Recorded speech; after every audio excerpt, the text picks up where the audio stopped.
अफगानिस्तान के तपते हुए रेगिस्तान के बीच मिलिट्री गाड़ियों का काफिला धूल उड़ाता हुआ तेजी से आगे बढ़ रहा था। दरअसल यहां से कुछ किलोमीटर दूर अमेरिकी सेना का एक दूसरा मिलिट्री काफिला भारी मुश्किल में फंस गया था।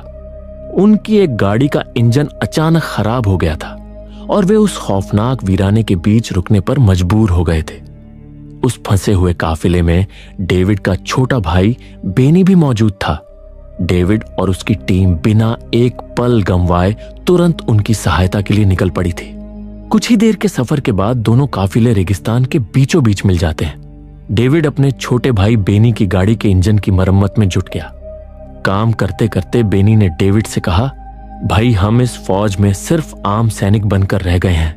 हमें अपनी जिंदगी में कुछ बड़ा करना होगा। हमें अमेरिकन आर्मी की सबसे खतरनाक और जांबाज यूनिट यानी रेंजर बनने के सिलेक्शन प्रोग्राम में शामिल होना चाहिए। डेविड ने मुस्कुराते हुए इंजन का नट कसते हुए कहा, भाई मेरी उम्र अब निकल चुकी है रेंजर बनने की। तुम जाओ और देश के सबसे बेहतरीन रेंजर बनो। मगर बेनी अपनी जिद पर अड़ा रहा। उसने कहा, नहीं भाई, या तो हम दोनों इस रेंजर सिलेक्शन प्रोग्राम में एक साथ हिस्सा लेंगे या फिर कोई नहीं जाएगा। याद करो, जब हम 18 साल के थे तब हमने एक दूसरे से वादा किया था कि हम साथ में रेंजर बनेंगे। बेनी की आंखों में वही पुराना जज्बा देखकर डेविड आखिरकार रेंजर सिलेक्शन प्रोग्राम में हिस्सा लेने के लिए मान गया। इसी दौरान गाड़ी का इंजन ठीक हो चुका था। डेविड अपना सामान समेटकर वापस लौटने की तैयारी करने लगा, लेकिन उस वक्त रेगिस्तान के उस सन्नाटे में किसी को जरा भी अंदाजा नहीं था कि मौत कुछ ही दूरी पर छिपी उन्हें देख रही थी। और फिर अचानक दुश्मनों की तरफ से उन पर मिसाइलों की बौछार हो गई। कुछ ही पलों में पूरा इलाका दहल उठा। धमाके के झटके से डेविड दूर जा गिरा।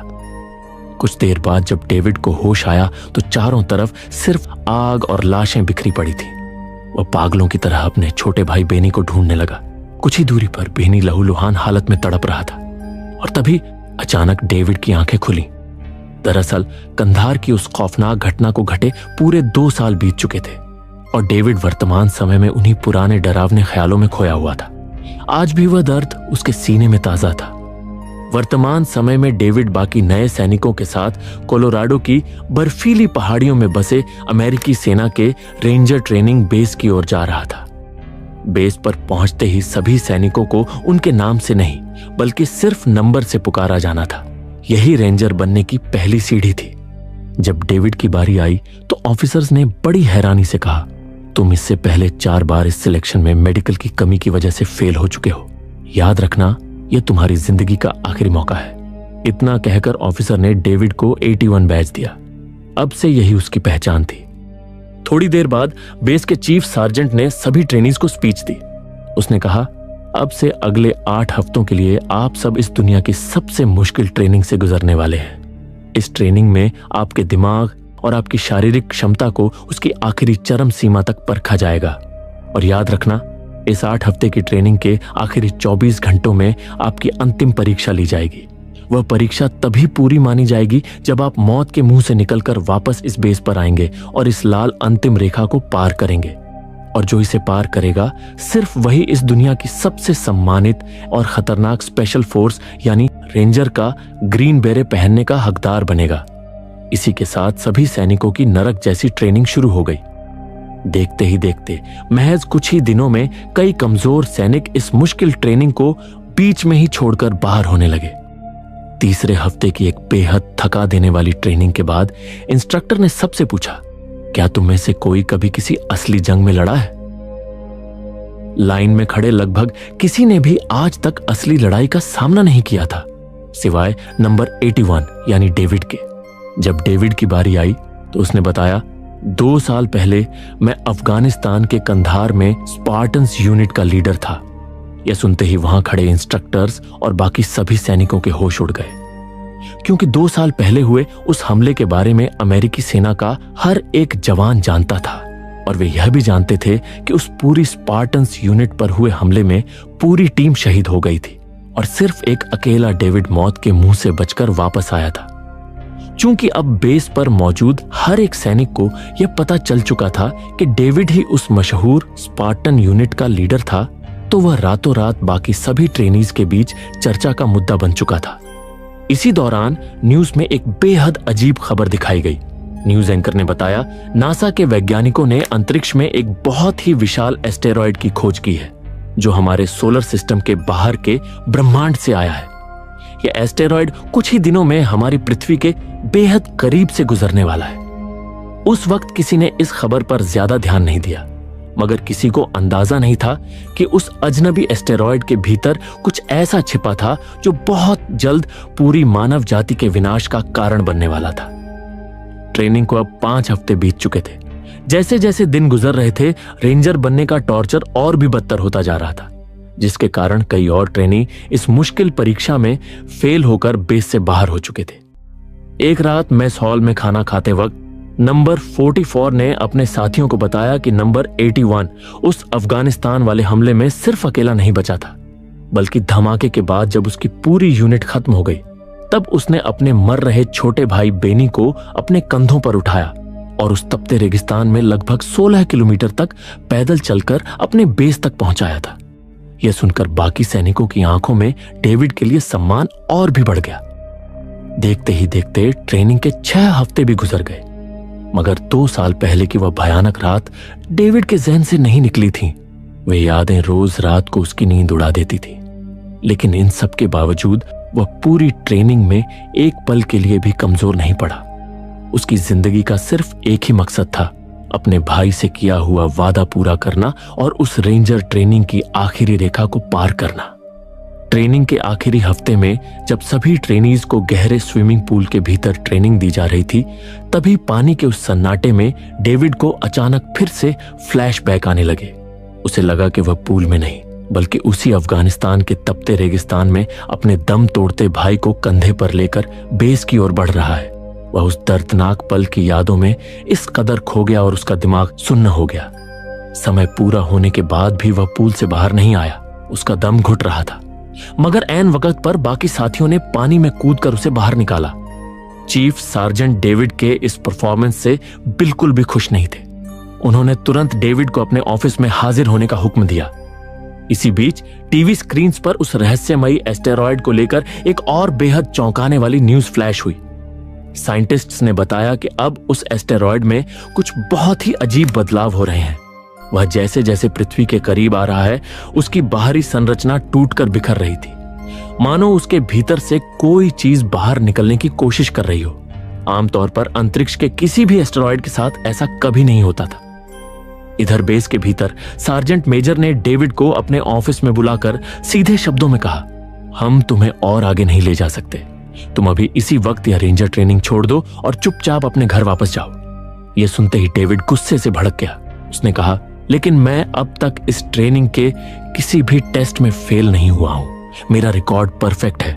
तभी पास खड़े फर्स्ट सार्जेंट ने उसे समझाया, हम तुम्हारी शारीरिक ताकत की बात नहीं कर रहे हैं, हम तुम्हारी मानसिक स्थिति को लेकर बेहद परेशान हैं। तुम्हारे इंस्ट्रक्टर ने रिपोर्ट दी है कि तुम रात को सोते नहीं और ना ही तुम बाकी किसी भी ट्रेनी के साथ घुलते मिलते हो। इसके बाद सार्जेंट मेजर ने उसकी पुरानी मेडिकल फाइल्स सामने रखते हुए पूछा, 2 साल पहले उस अफगानिस्तान के हादसे के बाद जब तुम मिलिट्री हॉस्पिटल गए तो वहां से डिस्चार्ज होते ही तुमने रेंजर बनने के लिए तुरंत अप्लाई करना शुरू कर दिया। क्या मैं पूछ सकता हूं कि तुम रेंजर बनने के लिए उतावले क्यों हो? डेविड ने कहा, मैं बस उस अंतिम रेखा को पार करना चाहता हूं। मगर सार्जेंट्स उसकी इस जिद के आगे नहीं माने। उन्होंने कहा, कल सुबह घर निकलो। डेविड ऑफिस से बाहर चला गया। दोनों सार्जेंट समझ गए कि डेविड इतनी आसानी से हार मानने वाला इंसान नहीं है। अगले दिन सुबह सभी बचे हुए सैनिकों को खड़ा किया गया। चीफ सार्जेंट ने डेविड के साथ और कुछ सैनिकों को आखिरी पड़ाव के लिए चुन लिया था। कुछ ही देर में चुने गए सभी ट्रेनीज को मैदान में इकट्ठा किया गया। फर्स्ट सार्जेंट ने आखिरी मिशन की ब्रीफिंग देते हुए कहा, यह तुम्हारी आखिरी और सबसे बड़ी परीक्षा है। दुश्मन के इलाके में हमारा एक सीक्रेट विमान क्रैश हो गया है। तुम सबको उस विमान के मलबे को ढूंढना है, उसे बम से उड़ाकर पूरी तरह तबाह करना है ताकि हमारी हाईटेक तकनीक दुश्मन के हाथ न लगे। और उसके बाद बंधक बनाए गए पायलट को पास के गांव से रेस्क्यू करना है। इस पूरे मिशन का कैप्टन नंबर 81 यानी डेविड होगा। वहां मौजूद सभी कैंडिडेट्स को लगा कि यह बस एक और मिलिट्री एक्सरसाइज है, लेकिन उन्हें पता नहीं था कि कुछ ही घंटों में यह ट्रेनिंग मिशन उनकी जिंदगी के सबसे खौफनाक संघर्ष में बदलने वाला था। इसी के साथ सभी सैनिक पूरी तरह हथियारों से लैस होकर ब्लैक हॉक हेलीकॉप्टर में सवार हुए और मिशन जॉन की तरफ रवाना हो गए। कुछ देर की उड़ान के बाद हेलीकॉप्टर उन्हें वीराने में छोड़कर वापस लौट गया। पैर जमीन पर रखते ही सबने आगे बढ़ना शुरू किया। नंबर 57 ने नक्शा और कंपास देखा और बताया, क्रैश हुआ विमान यहां से 20 किलोमीटर दूर पश्चिम दिशा में है। सबने उसी दिशा में मार्च करना शुरू कर दिया। पहाड़ियों पर लगातार चलते चलते रात का घना अंधकार छा चुका था, इसीलिए डेविड ने टीम को 20 मिनट के लिए आराम करने को कहा। वे अभी सुस्ता ही रहे थे कि अचानक एक तेज हवा का झोंका उनसे टकराया। किसी बहुत ही विशालकाय और अदृश्य चीज की परछाई उनके ऊपर आसमान से बिजली की रफ्तार से गुजरी, जिससे पूरी पहाड़ी हिल गई। यह देखकर नंबर 44 बड़बड़ाया, लगता है हमारे इंस्ट्रक्टर्स हमारा ध्यान भटकाने और इस मिशन को और मुश्किल बनाने के लिए जेट्स का इस्तेमाल कर रहे हैं। लेकिन यह कुछ और था, जिसका अब तक उन्हें अंदाजा नहीं हुआ था। डेविड ने तुरंत सभी को अलर्ट किया और आगे बढ़ने का आदेश दिया। अब सुबह की पहली किरण फूट चुकी थी और वे अपनी मंजिल के बिल्कुल करीब पहुंच चुके थे।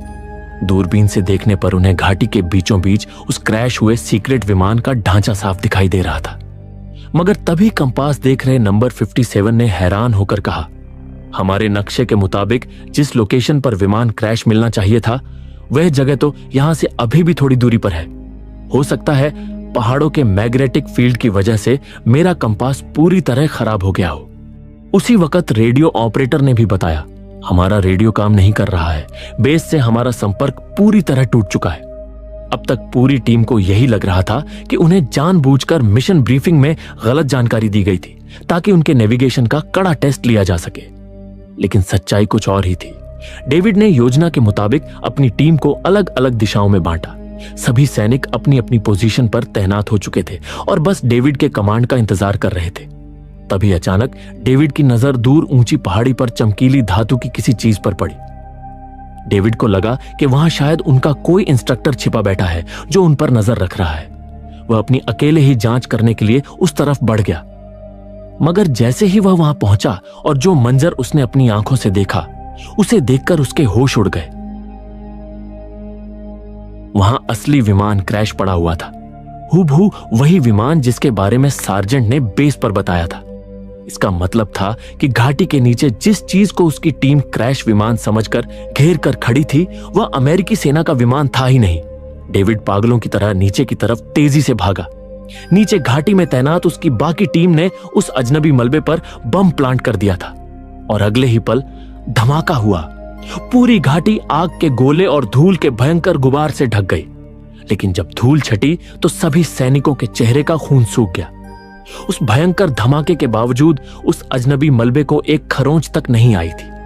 वे हैरत और खौफ में डूबे उसे देख ही रहे थे कि अचानक उस अजनबी धातु के भीतर से काला धुआं निकलने लगा और देखते ही देखते भारी आवाज के साथ वह अजनबी चीज ट्रांसफॉर्म होने लगी। वह कोई बेजान मलबा या विमान नहीं था, बल्कि एक जीवित महाविनाशकारी वॉर मशीन थी। ट्रांसफॉर्म होते ही उस मशीन ने पूरी टीम को स्कैन किया और तबाही का तांडव शुरू कर दिया। एक ही भीषण झटके में डेविड के कई साथी मौके पर ही मारे गए। बाकी सैनिक अपनी जान बचाने के लिए भागे, मगर इस जानलेवा भगदड़ में लगभग हर कोई बुरी तरह जख्मी हो चुका था। नंबर 7 ने दर्द से कराहते हुए कहा, हमारा रेडियो ऑपरेटर मारा जा चुका है, मगर बेस से मदद बुलाने के लिए हमें उसके पास मौजूद रेडियो की सख्त जरूरत है। डेविड ने अपनी राइफल संभाली और कहा, मैं रेडियो लेकर आता हूं। डेविड वापस उसी नदी के किनारे पहुंचा जहां ऑपरेटर की लाश पड़ी थी, मगर वहां पहुंचते ही उसका दिल बैठ गया। मशीन के हमले में ऑपरेटर के साथ साथ वह रेडियो भी पूरी तरह जलकर राख हो चुका था। अब वे इस मौत की घाटी में पूरी दुनिया से कट चुके थे। डेविड अभी मलबे में देख ही रहा था कि तभी उस विशाल मशीन ने उसके ठीक सामने एक जख्मी और बेबस ट्रेनी को बेरहमी से मौत के घाट उतार दिया। इधर घायलों को संभाल रहे सैनिकों के बीच एक और जांबाज साथी ने तड़पते हुए दम तोड़ दिया। डेविड ने वापस वहां पहुंचते ही हांफते हुए सबको आगाह किया, रेडियो खत्म हो चुका है और वह मशीन अब सीधे हमारी तरफ बढ़ रही है। हमें इस ऊंची चट्टान से तुरंत नीचे उतरना होगा। बिना एक सेकंड भी गंवाए सभी सैनिक रस्सियों के सहारे एक एक करके उस खड़ी चट्टान से नीचे सरकने लगे। आखिरी में ऊपर सिर्फ नंबर 96 और नंबर 7 बचे थे। नंबर 7 की टांग पहले ही चोटिल थी, इसलिए नंबर 96 उसे सहारा देकर धीरे धीरे नीचे उतारने की कोशिश कर रहा था। मगर उसी पल वह वॉर मशीन चट्टान के मुहाने पर आ पहुंची। उसने सीधे नंबर 96 पर हमला किया और उसे वहीं मार डाला। नंबर 7 आधी चट्टान की ऊंचाई से सीधे नीचे जा गिरा। इस वजह से उसकी टांग की हड्डी टूट गई और वे और भी ज्यादा बुरी तरह जख्मी हो गया। वह विशालकाय वॉर मशीन अब चट्टान के ठीक ऊपर उनके सिर पर खड़ी थी। उसने नीचे की घाटी में अपनी स्कैनिंग लाइट्स घुमाना शुरू किया। तभी उस मशीन की लेजर स्कैन में नंबर 7 का पैर आ गया। डेविड के चीखते ही सैनिकों ने तेजी से 7 को उठाया और उसे लेकर पागलों की तरह भागे। अगले ही पल वह मशीन उन पर आसमान से लगातार भारी बम बरसाने लगी। पूरी घाटी धमाकों से दहल उठी।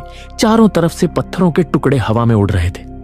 लेकिन डेविड की जबरदस्त लीडरशिप की वजह से वे किसी तरह मौत के उस जाल से बचकर बहुत दूर निकल आए। नंबर 7 सहनीय दर्द के मारे अब पूरी तरह बेहोश हो चुका था। सैनिकों ने जल्दी से स्ट्रेचर बनाया और उसे उस पर लिटा दिया। इस बीच नंबर 15 पूरी तरह बौखलाया हुआ था। उसने चिल्लाकर कहा, यह कैसी ट्रेनिंग है? उन कमांडर्स ने हमें ऐसी जगह क्यों भेजा जहां इतनी खतरनाक मशीन छिपी थी? और सबसे बड़ी बात, हमारे पास लड़ने के लिए असली गोलियां तक नहीं है। डेविड ने उसे शांत करते हुए कड़वी हकीकत बताई। वह जगह हमारी सही लोकेशन थी ही नहीं। हमारा असली टारगेट तो पास की घाटी में पड़ा एक पुराना क्रैश हुआ फाइटर जेट था, जहां हमें जाना था। और यह मशीन जो भी बला है, इसकी अपनी एक शक्तिशाली मैग्नेटिक फील्ड है, जिसकी वजह से इसके करीब आते ही हमारे सारे कंपास और रेडियो ने काम करना बंद कर दिया। डेविड ने अंदाजा लगाते हुए कहा, यहां से 8 किलोमीटर दूर एक छोटा सा गांव है। हमें किसी भी हाल में मदद के लिए वहां पहुंचना होगा। इसी के साथ वे नंबर 7 के स्ट्रेचर को उठाकर आगे बढ़ने लगे। कुछ ही दूर चलने के बाद उनके सामने एक बहुत बड़ी नदी आ गई, जिसका बहाव तेज था। नदी को पार करने का और कोई रास्ता नहीं था। इसलिए डेविड ने पेड़ों के बीच रस्सी बांधकर एक जिपलाइन बनाने का फैसला किया। डेविड ने अपनी जान की बांसी लगाई और खुद उस जमा देने वाले तेज बहाव वाली नदी के पानी में कूद गया। वह अपनी पूरी ताकत लगाकर किसी तरह तैरकर दूसरे किनारे पर पहुंचने में कामयाब रहा और उसने वहां एक मजबूत पेड़ से रस्सियों को कसकर बांध दिया। इस तरफ नंबर 15 ने 7 को स्ट्रेचर समेत रस्सी से लॉक किया और नदी पार करने लगा। लेकिन किस्मत ने उनका साथ यहां भी छोड़ दिया। नदी के बिल्कुल बीचों बीच पहुंचते ही स्ट्रेचर का लॉक खुल गया और नंबर 7 नीचे उफनती नदी में गिरने लगा। दूसरी तरफ खड़ा डेविड यह देखते ही उसकी मदद के लिए तेजी से बढ़ा। लेकिन तभी एक भयानक गड़गड़ाहट के साथ वह वॉर मशीन भी नदी के किनारे आ पहुंची और आते ही उसने पानी के बीच फंसे उन सैनिकों पर अंधाधुंध हमला शुरू कर दिया। सभी सैनिक उस तेज बहाव वाली नदी के पानी में तिनके की तरह बहने लगे। लहरें उन्हें इतनी रफ्तार से बहाकर ले जा रही थीं कि वे चाहकर भी किनारों को नहीं पकड़ पा रहे थे। वे बहते हुए काफी दूर निकल चुके थे और तभी अचानक पानी का शोर बहुत ज्यादा बढ़ गया। आगे एक बहुत ही गहरा, सैकड़ों फीट ऊंचा और खौफनाक झरना था। इससे पहले कि वे खुद को संभाल पाते, नदी के प्रचंड पानी के साथ डेविड और उसकी पूरी टीम उस ऊंचे झरने से सीधे नीचे अगाध खाई में जा गिरी।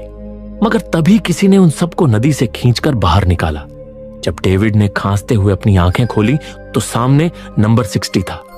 यह वही नंबर 60 था जिस पर मिशन की शुरुआत में ही उस एलियन मशीन ने सबसे पहला हमला किया था। नंबर 60 ने बताया, मैं उस हमले में मरा नहीं था, मैं सीधे नदी में गिर गया था और तेज बहाव की वजह से बहते हुए काफी दूर निकल आया। तभी अचानक मेरी नजर तुम लोगों पर पड़ी जो ऊपर झरने से नीचे बहते हुए आ रहे थे। नंबर 60 को जिंदा पाकर पूरी टीम का हौसला थोड़ा बढ़ा। अब बिना वक्त गंवाए सबने उसी गांव की तरफ बढ़ना शुरू कर दिया, जो अब उस ऊंची पहाड़ी के उस पार 6 किलोमीटर दूर था। उन्हें उस खड़ी पहाड़ी पर चढ़ते हुए घंटे बीत गए, मगर जैसे ही वे उस गांव की सीमा पर पहुंचे, जो नजारा उनके सामने था उसे देखकर सबके पैरों तले जमीन खिसक गई। चारों तरफ तबाही का मंजर था। वहां ना तो सार्जेंट जिंदा थे और ना ही किसी मिलिट्री इंस्ट्रक्टर का कोई नामो निशान था। वे सब बड़ी बेरहमी से मारे जा चुके थे। लेकिन किसी को एक बात समझ नहीं आ रही थी कि अगर वह वॉर मशीन हर वक्त पहाड़ों में उनके पीछे पड़ी हुई थी, तो इस गांव में इतनी भयानक तबाही आखिर किसने मचाई? तभी डेविड को मलबे के पैटर्न में कुछ अजीब नोटिस हुआ। उसने जब दूर की एक ऊंची पहाड़ी की तरफ देखा तो वहां किसी बहुत ही विशालकाय चीज के सीधे टकराने का एक निशान मौजूद था। डेविड तुरंत समझ गया, उसने बताया वह मशीन काफी तेज रफ्तार में इस पहाड़ी से टकराई थी। फिर आगे घिसटते हुए उसने इस पूरे गांव को तबाह कर दिया और अंत में वह सीधे उस घाटी में जाकर क्रैश हुई जहां मिशन की शुरुआत में हमने उसे बम से उड़ाने की कोशिश की थी। यह सुनते ही नंबर 60 ने कहा, इसका मतलब हमने न्यूज में अंतरिक्ष से आ रहे जिस अनजान एस्टेरॉयड की खबर देखी थी वह कोई चट्टान नहीं थी, वह यही मशीन थी जो हमारे सौरमंडल की है ही नहीं। अब पूरी टीम के सामने सच साफ हो चुका था कि उनके पीछे कोई मामूली दुश्मन नहीं बल्कि एलियन टेक्नोलॉजी की मशीन पड़ी हुई है। उसी वक्त किसी के कराहने की बेहद धीमी आवाज सुनाई दी। सबने तेजी से दौड़कर लकड़ी के लट्ठों को हटाया। वहां सार्जेंट दबे हुए थे। उनका पूरा शरीर बुरी तरह जल चुका था। उन्होंने उसी पल दम तोड़ दिया। पूरी टीम अपने सार्जेंट की लाश देखकर शोक मना रही थी कि तभी डेविड ने कहा, अपनी पोजीशन संभालो और वापस तैयार हो जाओ। यह सुनते ही नंबर 15 भड़क गया और चिल्लाया, कम से कम हमें थोड़ा संभलने का मौका तो दो।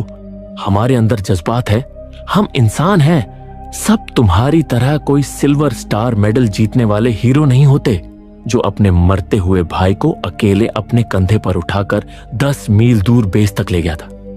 भाई का नाम सुनते ही डेविड ने गुस्से में नंबर 15 का कॉलर पकड़ा और चीख कर कहा, मैं कोई हीरो नहीं हूं।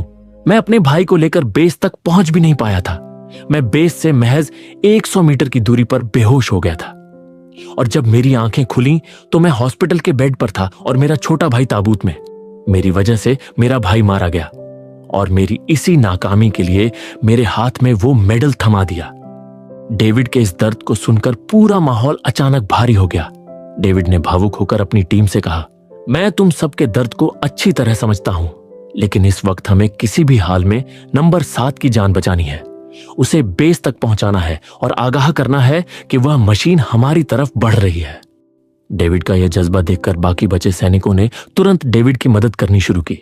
सेना की एक भारी आर्मर्ड व्हीकल को उन्होंने अपनी पूरी ताकत लगाकर किसी तरह बाहर निकाला, लेकिन तभी उस वॉर मशीन के आने की भयानक आहट सुनाई दी।